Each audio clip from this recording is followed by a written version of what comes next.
गुरुदेव भगवान की जय। प्यारी कृष्ण कन्हैया लाल की जय। श्री भक्तमाल में चल रहा है प्रकरण हरिवल्लभ यानी भगवान के प्रिय भक्तों का चरित्र। और भगवान के प्रिय भक्त हैं श्री विदुर जी और उनकी धर्मपत्नी विदुरानी जी। मांडव्य ऋषि के शाप से यमराज जी ने ही दासी पुत्र के रूप में धृतराष्ट्र तथा पांडु के भाई होकर जन्म लिया था। यमराज जी भागवताचार्य हैं। अपने इस रूप में मनुष्य जन्म लेकर भी वे भगवान के परम भक्त तथा धर्मपरायण ही रहे। विदुर जी महाराज धृतराष्ट्र के मंत्री थे और सदा इसी प्रयत्न में रहते थे कि महाराज धर्म का पालन करें। नीति शास्त्र के ये महान पंडित और प्रवर्तक थे। इनकी विदुर नीति बहुत ही उपादेय और प्रख्यात है। जब कभी पुत्र स्नेहवश धृतराष्ट्र पांडवों को क्लेश देते या उनके अहित की योजना सोचते तब विदुर जी उन्हें समझाने का प्रयत्न करते। स्पष्टवादी और न्याय का समर्थन होने पर धृतराष्ट्र इन्हें बहुत मानते थे। दुर्योधन अवश्य ही इनसे जला करता था। धर्मरथ पांडु के पुत्रों से स्नेह करते थे। जब दुरात्मा दुर्योधन ने लाक्षा भवन में पांडवों को जलाने का षड्यंत्र किया तब विदुर जी ने उन्हें बचाने की व्यवस्था की और गुह्य भाषा में संदेश भेजकर युधिष्ठिर को पहले ही सावधान कर दिया तथा उस भयंकर ग्रह से बच निकलने की युक्ति भी बता दी। सज्जनों को सदा न्याय एवं धर्म ही अच्छा लगता है। अन्याय तथा अधर्म का विरोध करना उनका स्वभाव होता है। इसके लिए अनेकों बार दुर्जनों से उन्हें तिरस्कृत तथा पीड़ित भी होना पड़ता है। विदुर जी दुर्योधन के दुष्कर्मों का प्रबल विरोध करते थे। जब कौरवों ने भरी सभा में द्रौपदी को अपमानित करना प्रारंभ किया तब वे रुष्ट होकर सभा भवन से चले गए। पांडवों के वनवास के समय दुर्योधन के भड़काने से धृतराष्ट्र ने विदुर जी को कह दिया कि तुम सदा पांडवों की ही प्रशंसा करते हो, अतः उन्हीं के पास चले जाओ। विदुर जी वन में पांडवों के पास चले गए। उनके चले जाने पर धृतराष्ट्र को उनकी महानता का पता लगा। विदुर से रहित अपने को वे असहाय समझने लगे। तब दूत भेजकर विदुर जी को उन्होंने फिर बुलाया। मान अपमान में समान भाव रखने वाले विदुर जी लौट आए। पांडवों के वनवास के 13 वर्ष कुंती देवी विदुर जी के यहाँ ही रही थी। जब श्री कृष्णचंद्र संधि कराने पधारे तब दुर्योधन का स्वागत सत्कार उन्होंने अस्वीकार कर दिया। उन मधुसूदन को कभी ऐश्वर्य संतुष्ट नहीं कर पाता। वे तो भक्त के भाव भरे तुलसी दल एवं जल के ही भूखे रहते हैं। श्री कृष्णचंद्र ने धृतराष्ट्र, भीम, भूरिश्रवा आदि समस्त लोगों का आतिथ्य अस्वीकार कर दिया और विदुर जी के घर में बिना निमंत्रण के ही पहुँच गए। अपने सच्चे भक्त का घर तो उनका अपना ही घर है। विदुर के शाक को उन त्रिभुवनपति ने नैवेद्य बनाया। विदुरानी के केले के छिलके की कथा प्रसिद्ध है। महाभारत के अनुसार विदुर जी ने विविध व्यंजन आदि से उनका सत्कार किया था। महाराज धृतराष्ट्र को भरी सभा में श्री कृष्णचंद्र के सम्मुख तथा केशव के चले जाने पर अकेले भी विदुर ने समझाया, दुर्योधन पापी है, इसके कारण कुरुकुल का विनाश होता दिखता है। इसे बांध कर आप पांडवों को दे दो। दुर्योधन इससे बहुत बिगड़ा। उसने कठोर वचन कहे। विदुर जी को युद्ध में किसी का पक्ष लेना नहीं था, अतः शस्त्र छोड़कर वे तीर्थाटन को चले गए। अवधूत वेश में वे तीर्थों में घूमते रहे। बिना मांगे जो कुछ मिल जाता वही खा लेते। नंगे शरीर कंदमूल खाते हुए वे तीर्थों में लगभग 36 वर्ष विचरते रहे। अंत में मथुरा में इन्हें उद्धव जी मिले। उनसे महाभारत के युद्ध, यदुकुल के क्षय तथा भगवान के स्वधाम गमन का समाचार मिला। भगवान ने स्वधाम पधारते समय महर्षि मैत्रेय को आदेश दिया था कि विदुर जी को उपदेश करने का। उद्धव जी से यह समाचार पाकर विदुर जी हरिद्वार गए। वहां मैत्रेय जी से उन्होंने भगवत उपदिष्ट तत्व ज्ञान प्राप्त किया और फिर हस्तिनापुर आए। हस्तिनापुर विदुर जी केवल बड़े भाई धृतराष्ट्र को आत्मकल्याण का मार्ग प्रदर्शन करने आए थे।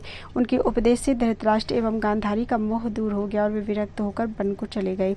विदुर जी तो सदा से विरक्त थे। वन में जाकर उन्होंने भगवान में चित्त लगाकर योगियों की भांति शरीर को छोड़ दिया।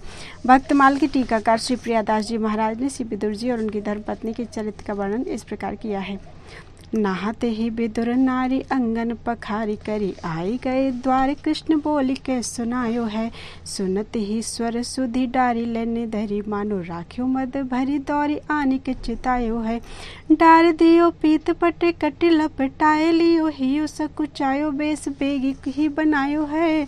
बैठी डिग आई के छील छिलका खवाई, आयो पति खीजियो दुख कोटि गुनो पायो है। प्रेम को बिचारी आपु लागे फल सार, दैन चैन पायो हियो नारी बड़ी दुखदाई है। बोले रीझ श्याम तुम कीन्हो बड़ो काम, ए पे स्वाद अभिराम वैसी वस्तु में न पाई है। पतिया सकुचाए कर काट डारो हाय, प्राण प्यारे को खवाई छील छील का नाम भाई है। हित ही की बातें दो पार पावे, नाही को उन्हीं के लड़ावे, सोई जाने यह गाई है। कवित्व का भाव इस प्रकार है, जिस समय भगवान श्री कृष्ण विदुर जी के दरवाजे पर पहुंचे, उस समय उनकी स्त्री स्नान कर रही थी। आते ही श्री कृष्ण ने बाहर से आवाज लगाई। विदुरानी ने सुनते ही श्री कृष्ण की आवाज पहचान ली। उस सुध बुध भूल गई, जैसे उस स्वर में कोई आकर्षण हो। वस्त्र पहने बिना ही वह ज्यों की त्यों दौड़ाई और किवाड़ खोलकर भगवान के दर्शन किए। भगवान ने जब उनका यह हाल देखा तो झट से अब कमर से लिपटा हुआ पीताम्बर उनके शरीर पर डाल दिया। अब विदुरानी को होश आया, वह बड़ी लज्जित हुई और जल्दी ही अंदर जाकर कपड़े पहनाई। इसके अनंतर वह श्री कृष्ण के पास आकर बैठ गई और खिलाने के लिए लाए हुए केलों को छील छील कर प्रेम में बेशुद्ध होने के कारण गूदे के स्थान पर छिलके खिलाने लगी। इतने में पतिदेव श्री विदुर जी भी आ गए। उन्होंने यह दृश्य देखा तो अपनी पत्नी पर बहुत झल्लाए। विदुरानी को जब अपनी भूल मालूम हुई तो उन्हें बड़ा कष्ट हुआ। प्रेमाधिक्य के कारण पत्नी से हुई भूल को विचार कर श्री विदुर जी भगवान को केले के गूदे खिलाने लगे। अब उनके हृदय को शांति मिली, फिर भी बार बार यही सोचते रहे कि इस स्त्री ने छिलका खिलाकर भगवान को बड़ा कष्ट दिया। इस पर भगवान ने प्रसन्न होकर कहा, विदुर जी आपने यह काम ठीक नहीं किया। मुझे केले खिलाए पर सच बात तो यह है कि इतने पर भी जैसा स्वाद उन छिलकों में मिला था वैसा इन केलों के गूदों में कहाँ। उधर श्री विदुरानी अपने मन में कह रही थी, हाय इन हाथों को मैं कैसे काट डालूं जिन्होंने गूदा तो फेंक दिया और छिलका खिला दिया है। धन्य है विदुर विदुरानी और धन्य है उनकी भक्ति। सूरदास जी ने भी प्रभु द्वारा विदुर जी के यहाँ भोजन करने का प्रधान कारण प्रेम ही माना है। सबसे ऊंची प्रेम सगाई, दुर्योधन के मेवा त्यागे, साग विदुर घर खाई। जूठे फल सबरी के खाए, बहुविध स्वाद बताई। सबसे ऊंची प्रेम सगाई, प्रेम के बस नभ सेवा कीनी, आप बने हरिनाई। राज सुजज्ञ युधिष्ठिर कीनो, तामे जूठ उठाई। सबसे ऊंची प्रेम सगाई, प्रेम के बस पारथ रथ, हाँ क्यों भूल गए ठकुराई। ऐसी प्रीति बढ़ी वृंदावन, गोपिन नाच नचाई। सूर्य कूर एह लायक नाही, कहाँ लगी करो बड़ाई। सबसे ऊंची प्रेम सगाई। बोल वृंदावन बिहारी लाल की जय। भगवान के प्रिय भक्त हैं हरिवल्लभ श्री अक्रूर जी। अक्रूर जी का जन्म यदुवंश में ही हुआ था। ये कुटुंब के नाते से वसुदेव जी के भाई लगते थे।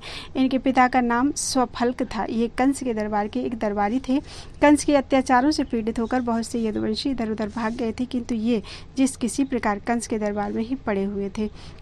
जब अनेक उपाय करके भी कंस भगवान को नहीं मरवा सका, तब उसने एक चाल चली। उसने एक धनुष यज्ञ रचा और उसमें मल्लों के द्वारा मरवा डालने के लिए गोकुल से गोप ग्वालों के शहर से कृष्ण बलराम को बुलवाया।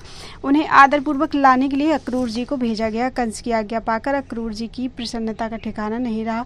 वे भगवान के दर्शन के लिए बड़े उत्कंठित थे। किसी न किसी प्रकार वे भगवान के दर्शन करना चाहते थे।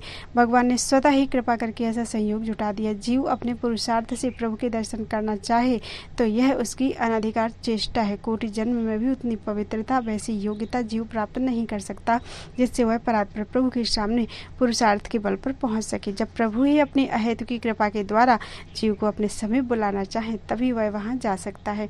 प्रभु ने कृपा करके घर बैठे ही अक्रूर जी को बुला दिया। प्रातःकाल मथुरा से रथ लेकर वे नंदगांव भगवान को लेने चले। रास्ते में अनेक प्रकार के मनोरथ करते जाते थे। सोचते थे, आहा उन पीताम्बरधारी बनबारी को मैं इन्हीं आंखों से देखूंगा। उनके सुंदर मुखारविंद को, घुंघराली काली काली अलकावली से युक्त सुकपोलों को निहारूंगा। वे जब मुझे अपने सुकोमल कमलों से स्पर्श करेंगे उस समय मेरे समस्त शरीर में बिजली सी दौड़ जाएगी। वे मुझे हंस हंस कर बातें करेंगे, मुझे पास बिठाएंगे, बार बार प्रेम पूर्वक चाचा चाचा कहेंगे। मेरे लिए वह कितने सुख की स्थिति होगी। इस प्रकार भांति भांति की कल्पनाएं करते हुए वे वृंदावन के समीप पहुंचे। वहां उन्होंने वज्र, अंकुश, यव, ध्वजा आदि चिन्हों से विभूषित श्याम सुंदर के चरण चिन्हों को देखा। बस फिर क्या था, वे घनश्याम के चरण चिन्हों को देखते ही रथ से कूद पड़े और उनकी वंदना करके उस धूल में लौटने लगे। उन्हें उस धूल में लौटने में कितना सुख मिल रहा था, यह कहने की बात नहीं है। जैसे तैसे ब्रज पहुंचे। सर्वप्रथम बलदेव जी के साथ श्याम सुंदर ही उन्हें मिले। उन्हें छाती से लगाया, घर ले गए, कुशल पूछी, आतिथ्य किया और सब समाचार जाने। दूसरे दिन रथ पर चढ़कर अक्रूर के साथ श्याम सुंदर और बलराम जी मथुरा चले। गोपियों ने उनका रथ घेर लिया। बड़ी कठिनता से वे आगे बढ़ सके। थोड़ी दूर चलकर यमुना किनारे अक्रूर जी नित्य कर्म करने ठहरे। स्नान करने के लिए ज्यों ही उन्होंने डुबकी लगाई कि भीतर चतुर्भुज श्री श्याम सुंदर दिखाई दिए। घबराकर ऊपर आए तो दोनों भाइयों को रथ पर बैठे देखा। फिर डुबकी लगाई तो फिर वही मूर्ति जल के भीतर दिखाई दी। अक्रूर जी को ज्ञान हो गया कि जल में, स्थल में, शून्य में कोई भी ऐसा स्थान नहीं जहाँ श्याम सुंदर विराजमान न हो। भगवान उन्हें देखकर हंस पड़े। वे भी प्रणाम करके रथ पर बैठ गए। मथुरा पहुंचकर भगवान रथ पर से उतर पड़े और बोले, हम अकेले ही पैदल जाएंगे। अक्रूर जी ने बहुत प्रार्थना की, आप रथ पर पहले मेरे घर पधारें, तब कहीं अन्यत्र जाएं। भगवान ने कहा, आपके घर तो तभी जाऊंगा जब कंस का अंत हो जाएगा। अक्रूर जी दुखी मन से चले गए। कंस को मारकर भगवान अक्रूर जी के घर गए। जब अब अक्रूर जी के आनंद का क्या ठिकाना, जिनके दर्शन के लिए योगेंद्र मुनीन्द्र हजारों लाखों वर्ष तपस्या करते हैं, वे स्वतः ही बिना प्रयास के घर पर पधार गए। अक्रूर जी ने उनकी विधिवत पूजा की और आज्ञा चाही। भगवान ने अक्रूर जी को अपना अंतरंग सुहित समझकर आज्ञा दी कि हस्तिनापुर में जाकर अपने बुआ के लड़के पांडवों के समाचार ले आइए। हमने सुना है धृतराष्ट्र उन्हें दुख देता है। भगवान की आज्ञा पाकर अक्रूर जी हस्तिनापुर गए और धृतराष्ट्र को सब प्रकार से समझाकर और पांडवों के समाचार लेकर लौट आए। भगवान जब मथुरापुरी को त्याग कर द्वारिका पधारे तब अक्रूर जी भी उनके साथ ही गए। अक्रूर इतने पुण्यशील थे कि वे जहाँ रहते वहाँ खूब वर्षा होती, अकाल नहीं पड़ता, किसी प्रकार का कष्ट और महामारी आदि उपद्रव नहीं होते थे। एक बार वे जब किसी कारणवश द्वारिका से चले गए तब द्वारिका में दैविक और भौतिक दुखों से प्रजा को बड़ा भारी मानसिक और शारीरिक कष्ट सहना पड़ा था। आखिर भगवान ने उनको ढूंढवाकर वापस बुलवाया। इस संबंध में भगवान श्री कृष्ण के चाचा होने पर भी वे उनके सच्चे भक्त थे। अंत में भगवान के साथ ही वे परम धाम को पधारे। वृंदावन बिहारी लाल की जय।